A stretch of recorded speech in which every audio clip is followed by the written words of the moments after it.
قسم به زن، قسم به مرد، قسم به آزادی، قسم به ما، قسم به میهن آبادی، قسم به تو، قسم به من، قسم به جاوید نامان وطن. قسم میخورم من به رود عرس، وطن را رها سازم از این قفس. وطن مادر پاک نیکان ماست، تمام بهشت جز ایران ما. قسم میخورم من به لوت کبیر، همه جان من بهر این خاک پیر. که نامد درخشد به گیتی چنان، به نیکی برند نام ایرانیان. قسم میخورم من به تفتان ما، سرای دلیران شیران ما.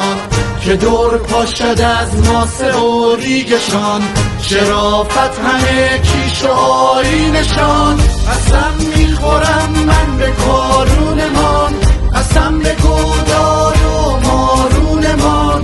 که فردای میهن گلستان شود، وطن خالی از شر دیوان شود.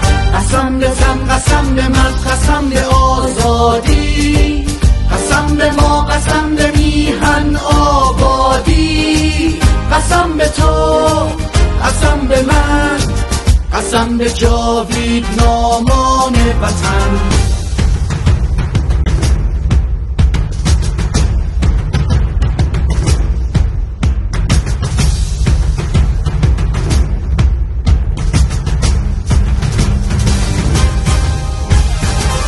قسم میخورم من به شاخاب پاس، که این آب و خاک عشق و ایمان ماست. درفشی به دستان آن کابگان، چو شیری درخشد به خورشیدمان.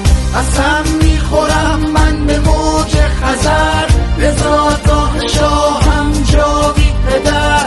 که باید دوباره هویدا شود، چو فیروزه تاج ایران شود. قسم به البرز، قسم به زاگرس، قسم به